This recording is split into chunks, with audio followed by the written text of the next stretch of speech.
Here, that the Big 12 Conference either ties or breaks the NCAA record for most teams from one league to make the NCAA tournament. What's up, everybody? How are you? I'm Pete Mundo, Heartland College Sports, covering the Big 12. It's so good to be here with you as always.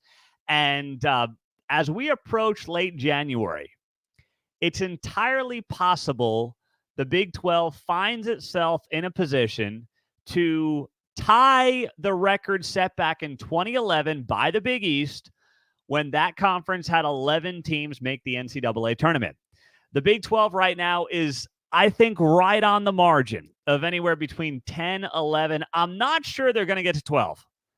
This conference is so loaded, I can't see 12, but it's not impossible. Because remember, the Big 12, as of the start of this week, before the games on Monday, the Big 12 had 11 of 14 teams sitting at 3-2 or 2-3 in conference play. That's how loaded this league is. And we knew, we're a third of the way through conference play. We knew it was going to be crazy. I didn't even think it'd be this crazy. None of you, and myself included, had Texas Tech and Kansas State starting late January tied for first place. It's just nuts what's going on. So here's the deal for the Big 12. Joe Lunardi's latest bracketology. By the way, if you're new to the show, hit the subscribe button on YouTube and, of course, on the podcast as well. Share it with your Big 12 buddies. That way this show continues to grow, which it has because of you. So that being said, when you look at where we're at right now in the Big 12, Joe Lunardi has 11 teams in the mix right now. He's got Houston, Kansas, Baylor, Oklahoma, Iowa State, BYU, Texas Tech, TCU, Kansas State, and Cincinnati all in the mix. 1, 2, 3, 4, 5, 6, 7, 8, 9, 10. And then he's got in the next four out Texas. So that's 11 teams in the mix. Now, the question there is whether or not you think Texas has the ability to bounce back and get some wins and get itself back into the NCAA tournament. They certainly have the talent to do that. We saw them beat Baylor on Saturday. We know what this team is capable of. The question really becomes whether or not they can weather their own schedule. And that's the hardest part for any team in this league right now. So as I'm looking at this here for the Big 12, there's a handful of teams right now that you would consider being somewhat on the bubble. Now, it's early, but if you were to talk about the teams at the bottom half of Joe Lunardi's bracketology, you'd be looking at teams like Texas Tech. I know tied for first place, Tech fans, but Lunardi's got them as an 8 seed. Just so we're all on the same page here. Lunardi has them as an 8 seed. I know you're going to scream they're tied for first place, but that's where he's got them right now. TCU is a 10 seed, K-State as an 11, and Cincinnati as a 12. Cincinnati had a chance to move up, but they couldn't get the win at Kansas on Monday. It's obviously a very tough place to try to get a win, but they were in that game. They came from 12 down in the first half to tie it up for halftime and took it basically down the stretch, but they weren't able to get it done. So if you look at those teams at the bottom, Texas Tech, TCU, Kansas State, Cincinnati, and then Texas, which right now is on the bubble, who do you feel like is in of those teams? You can chime in right now, by the way, on YouTube Live or on Facebook Live. Texas Tech, TCU, Kansas State, Cincinnati, and Texas. I think those are the 5 teams that we should be looking at here. So if you're going to go through the Big 12 and you're going to look at those teams, let's start off with Texas Tech sitting in first place as of early this week. Texas Tech, if you go through the schedule, all right, they're off this week. They've got Oklahoma on the road on Saturday. At TCU, home to Cincinnati. At Baylor, home to UCF. This is not a bad stretch coming up for Texas Tech. It's not easy because nothing in the Big 12 is easy, but this is not. If you're looking at this from a Texas Tech perspective, your schedule it's never soft, but Texas Tech has gotten through arguably the toughest stretch, one of its toughest stretches. They beat Texas on the road. They beat Kansas State at home. They beat BYU. Came back to do it, by the way. Now you've got a little bit of a stretch here where, yes, you can lose to any of these teams, but also Texas Tech, on how it's played, should be able to beat teams like Cincinnati and UCF, which is 2 of their next 5 games.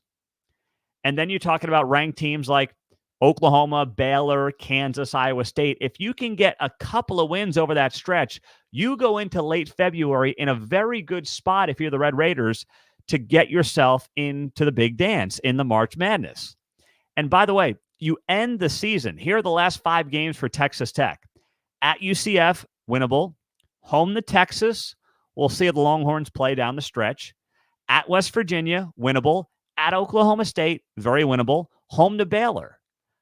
Texas Tech, for a Big 12 schedule, gets some pretty darn good breaks in here that a lot of Big 12 fans and a lot of Big 12 teams don't have. So when you just look at that schedule and the job that Grant McCasland is doing, I like Texas Tech's chances as we sit here in late January and start talking about bubble teams in the Big 12, because Joe Lunardi's got them as an 8 seed, and they may sit right in that spot. Do I think they're going to win the Big 12? No, I don't. There are still flaws of this team, but they're certainly March Madness worthy, and their schedule helps them in the big way. Now, Kansas State has a tough stretch here. Kansas State, you got Iowa State, Houston, Oklahoma, and then Oklahoma State. That's your breather, followed by Kansas and at BYU. BYU's always going to be a tougher out and a tougher game on the road. So you look at that stretch for Kansas State, that's 5 of 6 games against ranked teams in this stretch. That is brutal. So Kansas State's schedule, and Kansas State has exceeded expectations thus far. Kansas State's schedule is really tough, but they have played 3 of their easiest games to open up the season. UCF, West Virginia, and Oklahoma State. They've already gotten all of those teams out of the way.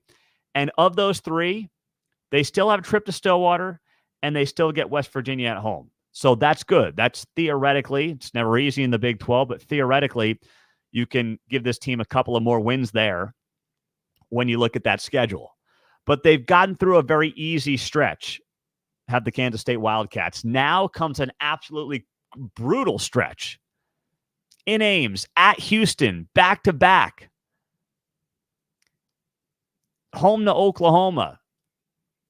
And then at Oklahoma State, a little bit of a reprieve there. And then versus Kansas on February 5th, a big Monday game. Of course, Sunflower Showdown's always going to be wild. And then that Saturday, you go to BYU before your bye week. You get off the following week. You play the following Saturday. So we're going to learn a lot about Kansas State.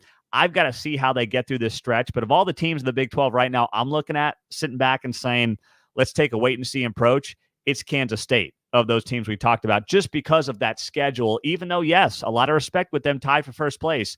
But, man, it is not going to be easy by any stretch of the imagination. So you look at some of the other teams here that are on that bubble watch in the Big 12. You've got TCU and Cincinnati.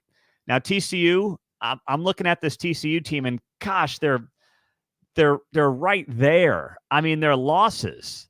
TCU is 2-3 in Big 12 play, but their 3 losses are by a combined 8 points. At Kansas, at Cincinnati, versus Iowa State. Lost to KU by 2, Cincinnati by 4, Iowa State by 1.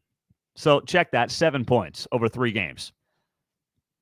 I think TCU is a tournament team. Just based on how they played, they beat Houston, they beat Oklahoma, and they've got a stretch here where they can do some damage.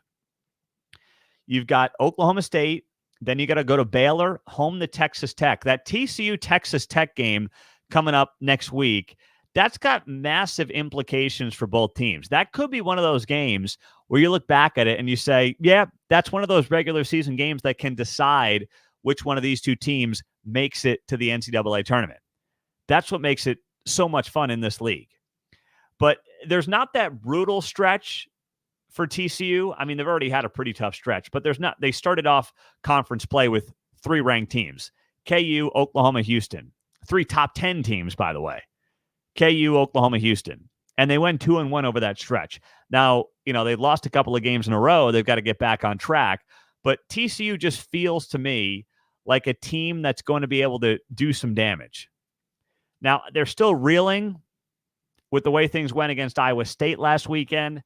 That was tough.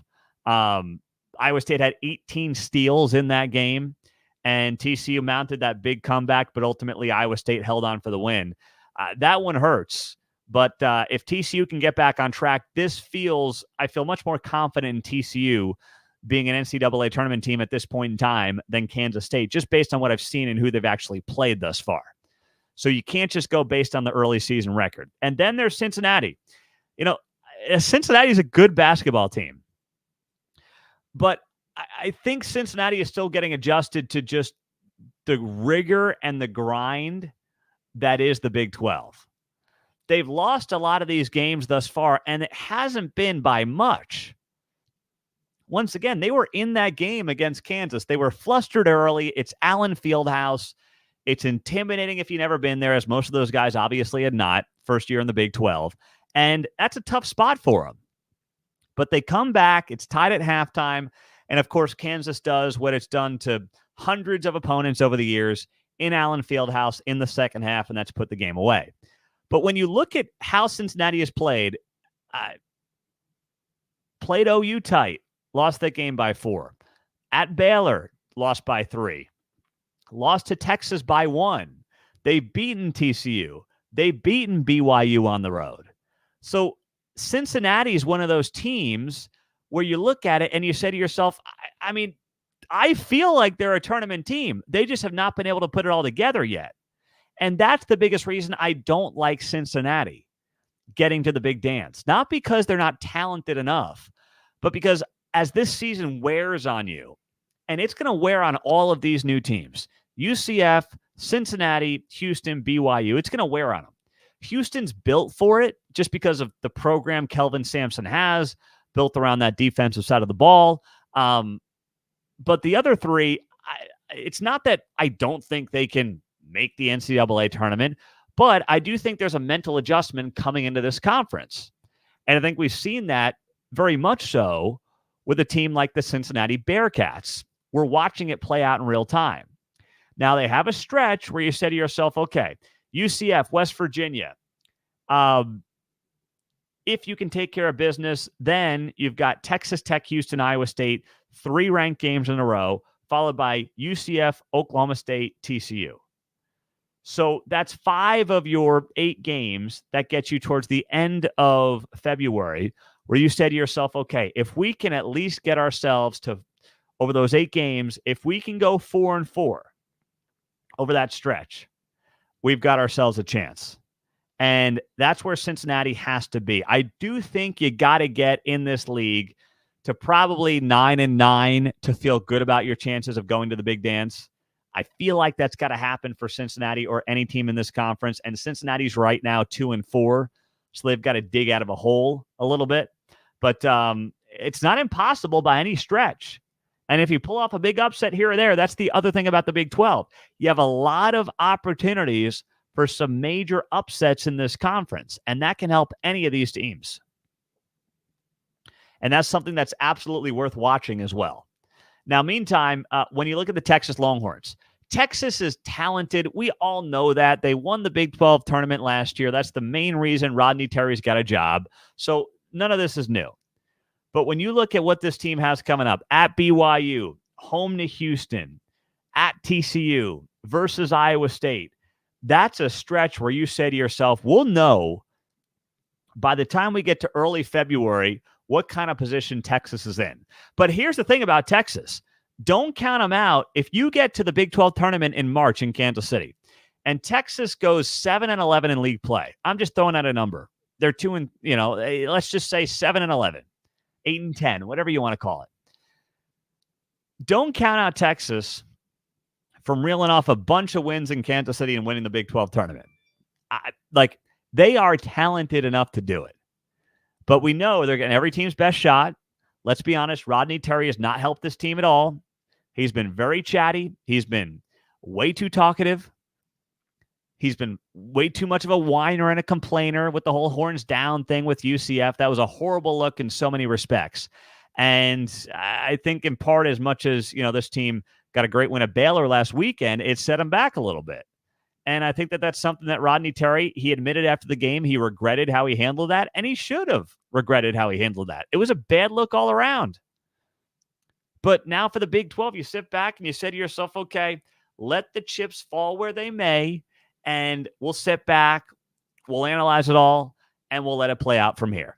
I'm Pete Mundo. Heartland College Sports, of course, is where you find us covering the Big 12 Conference. Subscribe on YouTube, subscribe to the podcast, and we are so grateful to have you here as this incredible Big 12 season marches on. And what a season it has been, by the way. It has just been so much fun, and we're not even halfway there. That's the best part. Oh, gosh. As I'm looking through some of the things that are going on right now, this on the football side, this drove me a little nutty. 24/7 Sports listed the top 10 easiest football schedules for the 2024 season. And, of course, the Big 12 expanding to 16 teams, right? OU and Texas are going away. And when they listed the top 10 easiest college football schedules for the upcoming season, 4 Big 12 teams checked in the top 7 spots. Arizona was number 7, Utah was number 5, Kansas came in at number 1, and Cincinnati came in. Kansas came in at number 2, and Cincinnati came in at number 1. That is such it's everything that we tell you national media is in this sport right now. It's why this outlet, it's why we exist. Because Big 12, easy schedule. Now, let me just give you a look at the schedule for the Cincinnati Bearcats. Arizona State, TCU. Hang on one sec. I lost it here. I had it right in front of me. Arizona State, and we don't know the order yet of these games. Of course, the Big 12 apparently is going to announce the football schedules coming up on January 30th. Arizona State, TCU, Houston, West Virginia, Colorado, at Iowa State, at Kansas State, at Texas Tech, at UCF. That's the easiest. What? That's the easiest schedule? You've got to go to Ames, Iowa.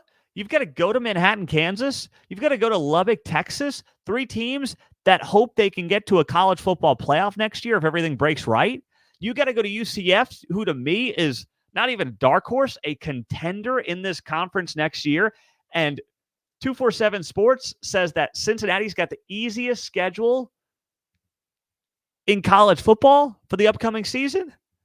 That is an insult of all insults. Now, don't get me wrong. The non-conference is not impressive. Towson, Pitt, and Miami, Ohio. Okay, fine. I understand that. And you look at it and you say, okay, there's maybe only one team that you would look at right now and say, well, that's a top 25 team. But you're telling me TCU that was in a national title game 2 years ago does not have a great chance to reload? It does. West Virginia's coming off a 9-win season under Neil Brown. Iowa State and Ames, that team's going to be a year older. Chris Kleiman, I mean, the guy, all he does is win and get his team in the top 25. Joe McGuire is building something at Texas Tech. Maybe last year the expectations were a little too high, but they're working through it. And UCF is a sleeping giant. And that's the easiest schedule in college football? Please. Case in point right there as to why the Big 12 continues to get a bad rap. That's it. And KU at number 2 is a joke as well. I mean, you can't do a round robin anymore in the Big 12. We all know that. But when you look at what KU has at Arizona State, at Baylor, at BYU, Colorado, TCU, Houston, Iowa State, at K-State, at West Virginia, you got to go to Morgantown. Once again, KU's built a great program under Lance Leipold, and he has done incredible work there. And it's amazing to think that KU could be favored in the bulk of those games. But to say that's the second easiest schedule in America, I ain't buying that. There's no way. So, but you know what? We're going to be analyzing it all off season. This is the place to be if you're a Big 12 fan at heartlandcollegesports.com. And the other place to be is on our free message boards. Go to heartlandcollegesports.com, click on that members forum tab at the top of the page and log in. It's free to sign up. We just want to keep building that Big 12 community with you guys at heartlandcollegesports.com. So we so appreciate you being here and joining us as a part of the show. Peter on YouTube, 247 is clickbait. I think their recruiting rankings are good. I'm not going to lie. I think they do a nice job. We use them for our recruiting rankings. But to some of the other stuff, I suppose, I don't see all of it, but I get what you're saying there, Peter. So we're just going to have to roll with it, my man, and keep doing our thing at Heartland College Sports. And as long as you guys keep spreading our word and spreading our message, sharing our shows, subscribing, telling your buddies about it, we're going to be fine here at Heartland College Sports. So we're so grateful you're here. You found us. Thank you, thank you, thank you. And be sure to do it again soon. All right? So hit that subscribe button. That way you never miss a show, and join our free Heartland College Sports forums. Take care, guys. We'll talk to you soon. Enjoy the college basketball.